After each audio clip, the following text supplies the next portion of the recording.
আচ্ছা দেখো, এবারে আমি আগের দিন জেনেছি যে পি সমান এইচ রো জি, ঠিক আছে। এবারে জানবো যে এই এইচ রো জি এটা কিভাবে এসছে, ঠিক আছে। ধরো এই একটা পাত্র নিয়েছি আমি, এই পাত্রতে একটা তরল নিয়েছি, যেই তরলের ঘনত্ব কত বলেছি রো, আর যে এই তরলের মধ্যে একটা বিন্দু নিয়েছি এ, সেই বিন্দুটাতে কত গভীরতায় আছে, এইচ গভীরতায় আছে। এবারে এই এ বিন্দুকে কেন্দ্র করে আমি একটা তল কল্পনা করেছি, ঠিক আছে। যেই তলের ক্ষেত্রফল ধরে নাও যে বি, এই তলটার ক্ষেত্রফল কত বি, তাহলে তলের ক্ষেত্রফল কত হলো না বি, ঠিক আছে। এবারে এই তল বরাবর আমি একটা কি করব, একটা চোঙ কল্পনা করে নেব, ঠিক আছে।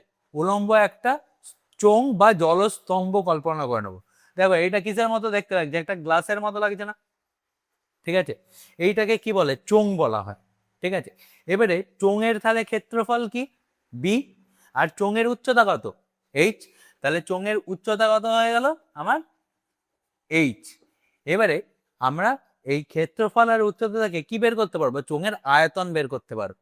তাহলে চোঙের আয়তন সমান কি হয়, আয়তন সমান কি হয় না ক্ষেত্রফল গুণিত উচ্চতা, তাহলে কি হবে বি ইন্টু এইচ, ঠিক আছে। তাহলে এই যে আমি চোঙটা কল্পনা করলাম, চোঙটার আমি আয়তন পেয়ে গেলাম বি ইন্টু এইচ, বুঝে গেছে।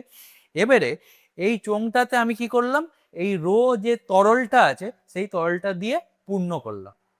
তাহলে আমরা জানি যে কোনো একটা পাত্রের মধ্যে যখন একটা তরলকে ঢালি, তাহলে সেই তরলের আয়তন কি হয়, ওই পাত্রের যে আয়তন সেটাই কি হয় তরলের আয়তন হয়। তাহলে এই রো ঘনত্বের তরলটা যখনই এর মধ্যে আমি ঢেলেছি, তাহলে তরলের আয়তন কি হয়ে গেছে বি ইন্টু এইচ হয়ে গেছে। এবারে এই বি ইন্টু এইচ আয়তনের তরলের ভর কিভাবে বের করব, না তরলের আয়তন জানি, তরলের ঘনত্ব জানি, তরলের ঘনত্ব কত রো, তাই তো, এটা আমার জানা আছে। এবারে আমি কি কি বের করব, না তরলের ভর বের করব, তরলের ভর বের করব। ভর মানে কি ঘনত্ব গুণিত আয়তন, ঠিক আছে। তাহলে কি বি ইন্টু এইচ ইন্টু কি হয়ে যাবে রো হবে, তাহলে B into H into rho, তাহলে কি হয়ে যাচ্ছে বি এইচ রো, বুঝে গেছে। তাহলে আমি তরলের ভর পেয়ে গেলাম। এবারে যেই তরলের ভর পেয়ে যাব, এই তরলটাকে কি করবে পৃথিবী, কি করবে অভিকর্ষ বল তার নিচের দিকে টানবে, তাই তো, জি অভিকর্ষ ত্বরণে টানবে আমার। তাহলে যে অভিকর্ষ বলটা সেটা কি হবে, এই তরলের ভর গুণিত জি, তাই তো, বুঝে গেছে। তাহলে তরলের যে ঘাত বল, সেই ঘাত বলটা কি হবে, এর সাথে কি হয়ে যাবে, এটা তো তরলের ভর, এর সাথে কি হয়ে যাবে জি গুণিত হয়ে যাবে। তাহলে বি এইচ রো ইন্টু কি হয়ে যাবে জি হয়ে যাবে। তাহলে আমি তরলের ঘাত বল পেয়ে গেলাম। এবারে আমরা চাপ সমান কি জানি, চাপ সমান কি, চাপ সমান বল বাই ক্ষেত্রফল, তাই তো, এটা জানি।